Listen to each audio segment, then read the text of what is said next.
Bapak Ibu Saudara, kita melanjutkan dulu pelajaran kita studi kristalisasi. Kita masuk kepada 2 Korintus. Saat ini, kemarin kita sudah bahas 1 Korintus. Dan ini sebenarnya suratnya bersambung ya. Jadi, kemarin 1 Korintus itu tema-temanya tidak banyak kita membahas terlalu dalam karena sebenarnya ya tema kebangkitan itu yang penting, tapi permasalahan-permasalahan ya, penyembahan berhala, soal daging penyembahan berhala, hiasan wanita, turun kepala kita soal berkumpul sebagai jemaat, hal-hal praktis lah ya. Kita bahas dan 9 tema aja kita angkatkan dari situ. Nah, ini surat 2 Korintus, ini suatu surat yang Paulus mengungkap. Kalau ingin tahu siapa Paulus itu, ya dibaca di 2 Korintus ini. Ya contohnya misalnya kalau baca Galatia itu, lihat Paulus sedang marah itu dalam membela Injil ya. Kemudian kalau lihat dia lagi sukacita ya Filipi itu kelihatan dia sukacita di situ. Tapi 2 Korintus ini kelihatanlah siapa Paulus ketika dia, katakanlah kerasulannya itu artinya ada pemberontakan lah sebenarnya di jemaat Korintus ini. Kalau dalam surat 1 Korintus itu Paulus hanya berurusan dengan lebih kepada hal-hal praktis lah ya. Perpecahan ya juga itu ya. Tapi di 2 Korintus ini ada suatu masalah yang lebih berat daripada masalah di surat 1 Korintus itu, yaitu di sini ada satu atau beberapa orang lah yang kayaknya menggerakkan jemaat itu sehingga jemaat itu menentang Paulus lah, kayak seperti begitu ya, termasuk kerasulannya. Makanya kalau kita lihat nanti pasal 10, 11, 12 itu Paulus membela. Tapi ya ingat dulu ya bahwa Paulus di sini bukan membela reputasinya, bukan membela dirinya ya, karena Paulus jelas bilang dia bukan orang yang, ya tentu kita orang sekelas Paulus ya kita tahu lah dia nggak mungkin lah menyenangkan manusia. Karena di surat Galatia juga dia bilang, kalau aku menyenangkan manusia aku bukan hamba Kristus. Itu jelas itu ya, Galatia 1 itu ayat 10 kalau nggak salah. Dan juga dia mengatakan di surat ini 1 Korintus, kalau aku dihakimi itu kecil sekali bagiku, entah aku dihakimi oleh kamu atau bahkan dia pun tidak menghakimi dirinya sendiri, dia menyerahkan nantilah Tuhanlah itu yang menghakimi. Jadi jelas bahwa pembelaan atau kalaupun dikata seluruh surat ini Korintus ini, itu Paulus bukan sedang membela reputasinya, bukan sedang membela dirinya ya, kalaupun dia mengungkapkan ada pewahyuan dia terima, tapi itu dalam rangka untuk membela kebenaran Injil. Dan juga untuk membela dalam arti pelayanannya agar jangan dicela, supaya jemaat Korintus itu menerima Injil yang benar. Karena begini, di jemaat Korintus itu banyak sekali rasul-rasul palsu. Nanti kita melihat di sini ya, dalam hal uang kelihatan palsunya dia. Makanya Paulus tidak menerima uang dari Korintus.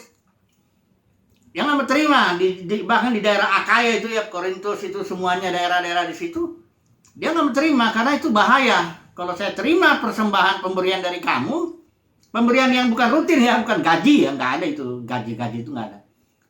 Pemberian yang sesekali lah digerakkan Roh Kudus, orang memberi sama dia, itu dia tolak.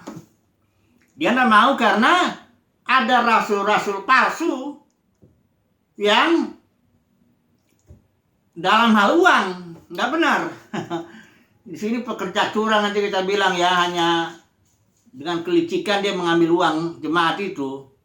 Nah, di sini jadi kita akan melihat ya, pelan-pelan kita bahas ini karena ini sangat penting. Inilah yang menentukan sebenarnya pelayan Injil yang mana yang benar, rasul yang mana yang benar, mana guru yang benar, mana guru yang palsu. Nanti kita lihat jelas di sini bahwa soal uang itu nomor 1 yang menentukan apakah seorang pelayan itu betul pelayan Tuhan atau yang Di sini malah dibilang pelayan iblis menyamar ya sebagai pelayan kebenaran. Jadi di dunia kekristenan yang saat ini juga enggak usahlah ukurannya kita pusing soal-soal doktrin, ya soal-soal masalah teologi ini dan itu. Yang itu nomor oke, bukan berarti nggak penting itu. Maksudnya itu bukan nomor satu. Ya, yang harus dipertanyakan ini soal uang. Gimana dia ini dengan uang jemaat? Apa yang dikerjakannya dengan uang itu dari pelayanan itu? Apakah dia memperkaya diri? Apakah dia serong? Ya, ini harus diteliti. Justru disitulah kuncinya, uang. Ya, faktor penentunya. Guru Pak Yudas juga bilang itu bahwa penentunya itu uang. Ya, karena orang Farisi ahli Taurat yang membunuh Yesus juga itu soal uang. Dia tuh hamba mamon itu, ya. Jadi dan dia iri tentu ya karena Yesus menjadi makin populer begitu ya. Jadi bukan soal, jadi ingat ya, ini kita sedang membahas apa istilahnya inti permasalahan ya, palsu asli ya, rasul yang mana yang pekerja curang, yang mana yang rasul beneran ya. Ini di sini di 2 Korintus ini ya. Nah, jadi sebelum kita masuk ya, coba dulu saya bicara dulu mengenai otoritas, karena di sini otoritas Paulus sebagai rasul ya, itu yang dipertanyakan jadinya ya. Memang motif orang-orang yang membuat jemaat itu memberontak kepada Paulus itu motifnya jelas keuangan, uang ya. Karena rasul palsu, nanti kita lihat di sini soal uang itu. Tapi dia menggerakkan itu jemaat sedemikian sehingga meragukan kerasulan Paulus ya. Nah, masalahnya otoritas Paulus itu, otoritas kerasulan Paulus atas jemaat Korintus itu adalah otoritas organisme. Atau saya menyebutnya otoritas rohani. Bukan otoritas jasmani, lain kalau sekarang organisasi, otoritas organisasi. Saudara lihat kalau organisasi itu ya, gembala sidang, biasanya di bawahnya sini ada sekretaris bendaharanya. Itu ada garis lagi di bawahnya, ini mungkin bidang misi, bidang pengajaran, penginjilan, itu diakonnya, macam-macam lah itu. Organisasi gereja masing-masing beda. Nah, saudara melihat garis komando itu, ini hierarki ya. Ini kejatuhan gereja itu begini. Karena sudah masuk otoritas manusia bercampur dengan otoritas Roh Kudus itu. Kalau nanti ini otoritas, kita akan bahas ini otoritas spiritual, otoritas Roh Kudus, otoritas organisme. Sementara yang ini gereja yang udah jatuh dalam menjadi ribuan denominasi ini otoritasnya campur antara otoritas Roh Kudus plus otoritas organisasi. Nah, seandainya lah Paulus ini punya otoritas organisasi, ini gampang sekali menyelesaikannya. Kalau seorang gembala sidang ada misalnya bendaharanya nyuri-nyuri, pecat aja sudah. Hanya kadang-kadang bendaharanya itu ya istrinya. Itu. Nah, jadi apapun kalau masalah organisasi itu gampang menyelesaikannya karena otoritasnya garis komando itu. Pengerja yang nakal-nakal pecat aja sudah, atau dipindahkan ke tempat yang dia nggak mengganggu. Gampang sekali. Ya, nah ini kalau Paulus, apalagi kalau pemberontakannya sudah merembes ke seluruh jemaat. Nah, Paulus nggak bisa main pecat begitu, nggak bisa ya. Nanti kita melihat bagaimana Paulus mengatasi ini ya. Karena jadi saudara harus berpikir bahwa yang kita bahas ini adalah gereja sebagai organisme. Bukan gereja yang sudah jatuh menjadi ribuan denominasi dan menjadi organisasi keagamaan ya. Jangan begitu. Bukan, ini makanya persoalannya tidak sesederhana. Dalam konteks organisasi itu sederhana sekali, gampang sekali. Ya. Kalau dipikir-pikir kenapa Yesus nggak pecat Yudas ya? Kenapa tuh? Coba. Itu kalau Yesus itu pemimpin organisasi, itu dia pemimpin yang sangat sangat tidak kompeten ya, sangat ya, katakanlah sangat kurang lah, sangat nggak ngerti apa-apa. Masa bendahara mencuri-curi uang didiamin? Di mana sih ada gembala sidang atau manajer atau apapun yang ngelihat bendaharanya nyuri-nyuri duit didiamin? Tapi karena Yesus itu konteksnya organisme, ya, timnya itu tim organisme itu, ya, sehingga Yesus menunggu waktu Tuhan, waktu Bapa di sorga sendiri, ya, membuat pada waktu malam terakhir itulah dia menyerahkan, silakan apa yang kau mau perbuat, perbuatlah dengan segera, ya. Jadi tidak sesederhana. Kalau misalnya dia konteks organisasi, ya udahlah. Emangnya kekurangan orang kita pecat aja ganti lagi, apa susahnya sih? Jadi begini ya. Sekali lagi yang kita bahas ini adalah gereja dalam konteks organisme. Dan seluruh 2 Korintus itu bisa dibilang permasalahannya karena pemberontakan lah, boleh dibilang lah. Jemaat itu menuduh Paulus, bahkan dibilang dengan kelicikannya mengambil untung, ya. Jadi kita lihat. Oke lah ya. Jadi ini backgroundnya supaya kita tahu dulu. Permasalahannya adalah permasalahan gereja sebagai organisme di mana mereka menolak otoritas Paulus sebagai rasul juga dalam konteks organisme. Ya. Karena rasul Nabi jemaat pengajar itu punya otoritas mengatur jemaat, tapi konteks jemaat organisme ya. Lain dengan yang di sini gembala sidang ngatur jemaatnya sendiri itu ya. Oke, mari kita lihat dulu. Ini sebaliknya kita membahas dulu urutannya, kejadiannya dulu ini ya. Karena di sini ada 2 surat Paulus yang hilang, katakanlah begitu ya. Enggak dimasukin di sini.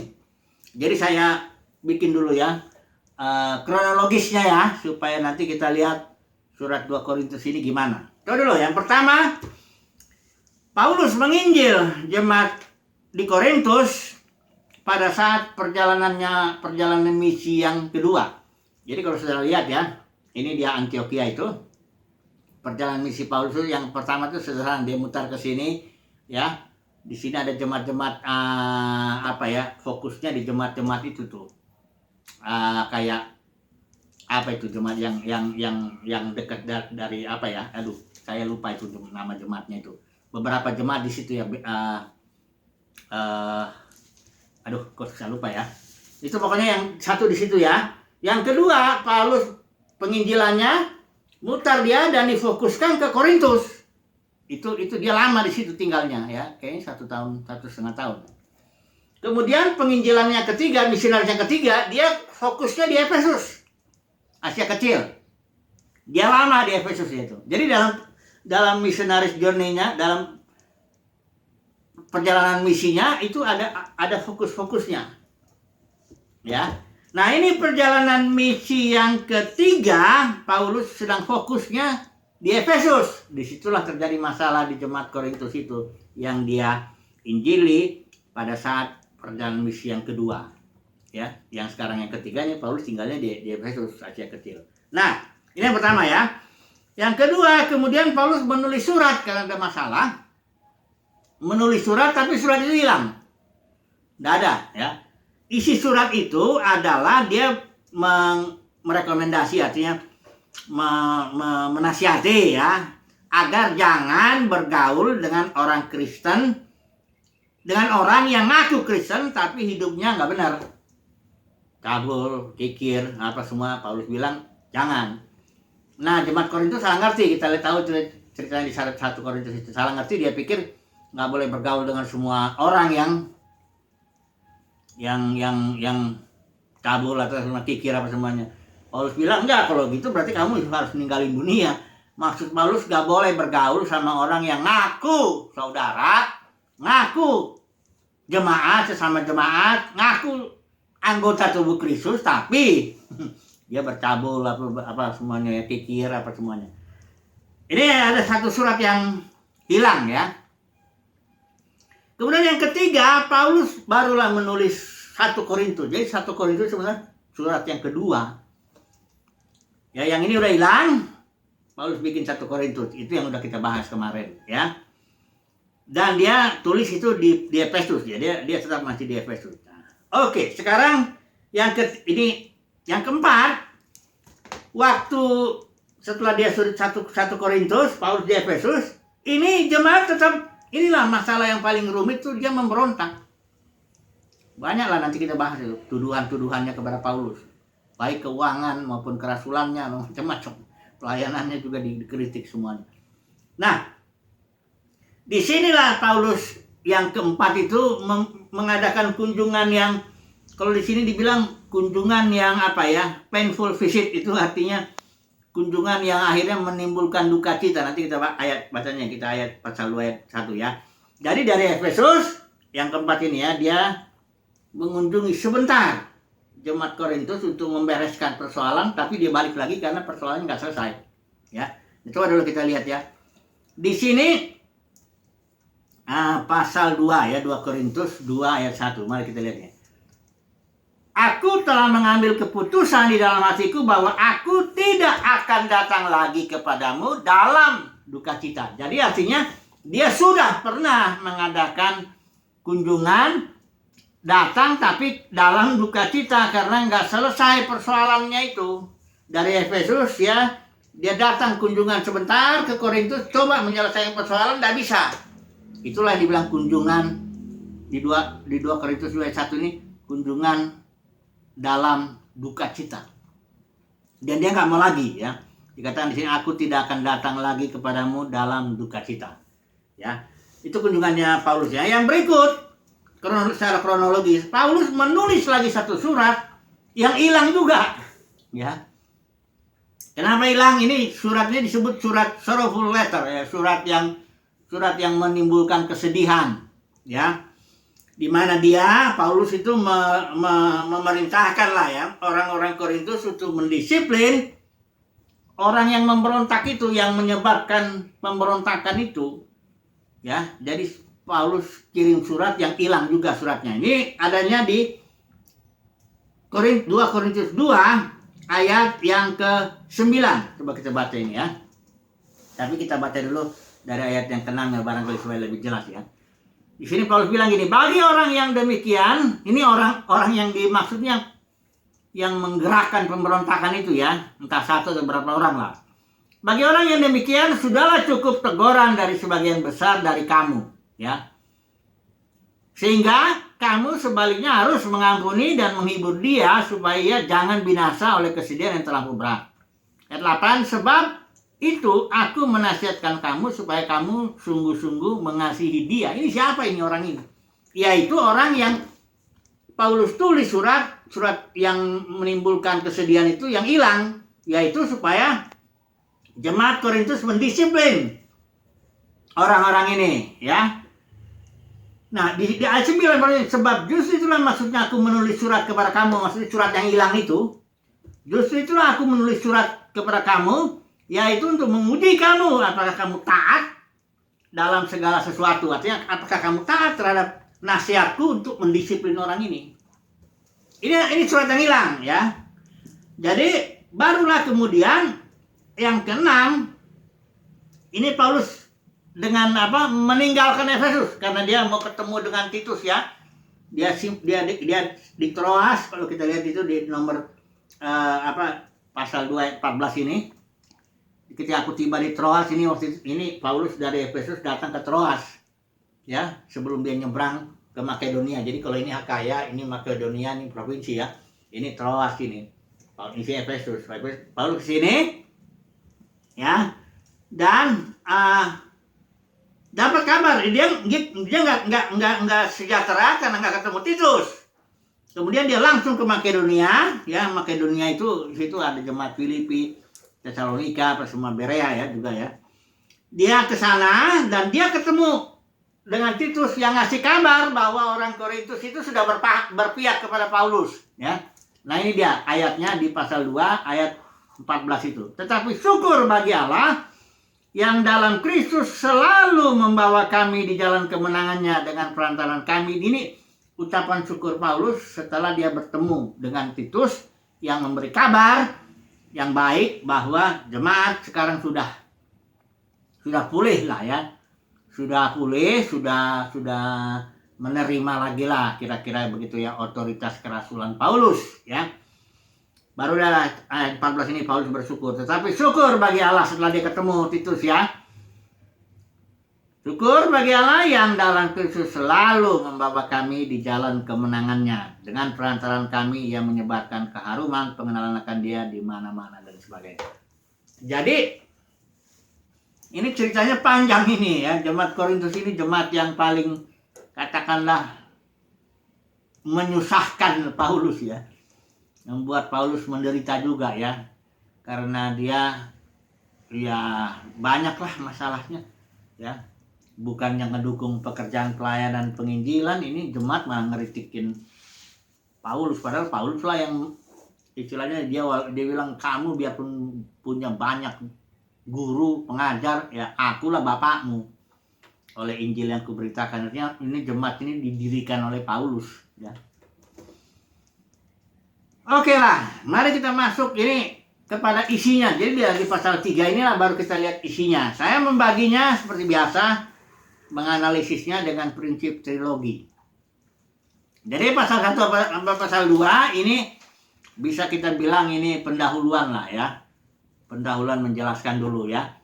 Nah, jadi tunggu dulu ya, setelah Paulus selesai bertemu dengan Titus dan mendengar bahwa orang Korintus sudah artinya berpihak lagi kepada Paulus, menerima otoritas itu, Paulus menulis 2 Korintus supaya klarifikasi lah. Sebab di sini di pasal 10 dia kelihatan masih membela diri. Sebenarnya enggak lagi bela.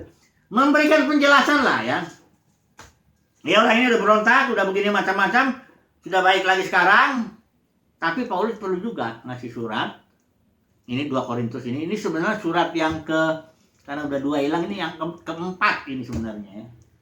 Jadi sebelum 1 Korintus sudah ada surat hilang.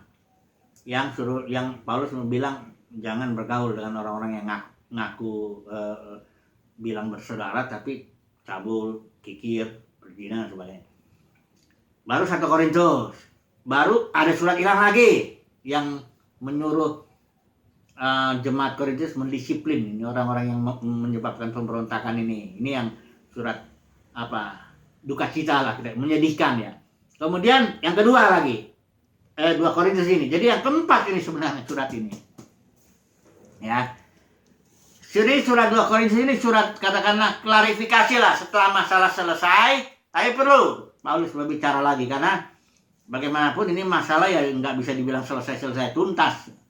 Namanya omongan di jemaat itu kan bisa aja gosip ya. Ini yang paling susah, kalau paling susah berjemaat itu lidah itu. Ya kebanyakan orang kan ngomongnya kadang-kadang rohani pembukanya ya, ini untuk kita doain aja ya, kamu jangan kasih tahu kemana-mana, kita doain aja. Tapi disampaikan ke situ. Nanti dari si A sampai ke B juga ngomong gitu ke C. Ini untuk kita doain aja ya, begini. Nanti semuanya untuk didoakan, tapi akhirnya menyebar persoalannya. Bukan didoakan, enggak. Hanya untuk pembukaan aja, supaya kelihatannya enggak gosip gitu loh. Ini lidah yang seperti itu akan terkena ya, hidup mati dikuasai lidah. Kalau lidah ini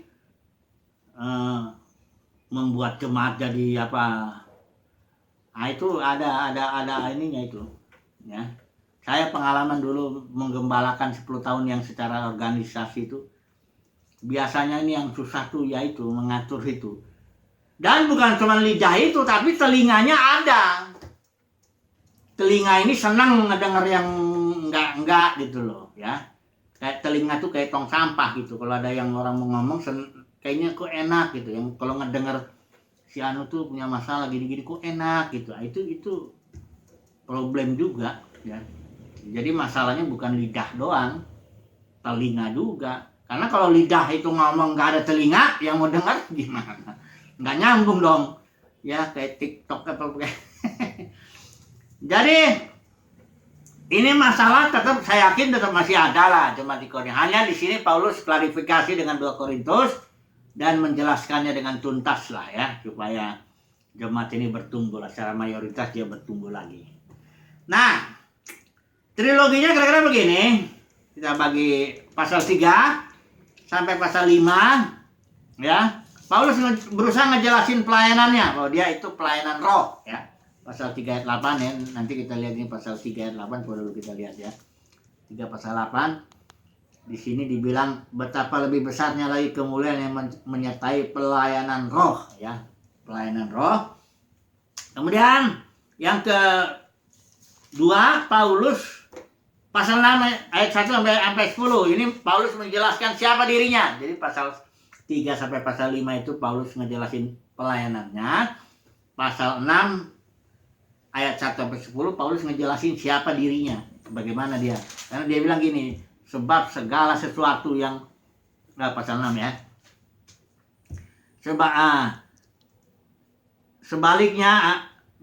Sebaliknya dalam segala hal kami menunjukkan bahwa kami adalah pelayan Allah, yaitu jadi pelayan Allah itu atau hamba Tuhan itu artinya menahan dengan penuh kesabaran, penderitaan, sesakan dan semua. Kalau sekarang lain ya, hamba Tuhan yang sukses itu jemaatnya banyak, hartanya banyak, persoalannya sedikit. Ini Paulus beda. Dia nunjukin saya ini hamba Tuhan katanya. 1, nahan penuh kesabaran dalam penderitaan, sesakan, sukaran, ya, nanggung dera, penjara, kerusuhan. Aduh. Enggak cocok lah kalau Paulus ngomong di sekarang ini. Misalnya Paulus dulu bersaksi di dalam dunia kekristenan sekarang. Ayo Paulus, bersaksilah dulu bahwa kau itu hamba Tuhan. Nanti dia ngomong ini. Nanti sementara jemaat dia bilang, oh, gimana sih kok hamba Tuhan begini? Banyak masalah lah kadang-kadang udah banyak. Ini yang kedua ya. Yang ketiga, Paulus ngejelasin hubungan dengan jemaat Korintus itu. Pasal 6 ayat 11 sampai pasal 12. Nanti kita bahaskan tema-temanya. Baru yang pasal 13 penutup ya. Oke lah, kesimpulannya jadi untuk saat ini, yang pertama ini bahwa jemaat Korintus itu adalah satu jemaat yang penuh masalah. Dan yang paling berat bagi Paulus, masalahnya adalah pemberontakan. Ya, sama seperti Israel berontak sama Musa, kayak beginilah dia. Dan Paulus menyelesaikannya tidak semudah apa ya, dia nanti kita lihat ya tema yang menyelesaikannya.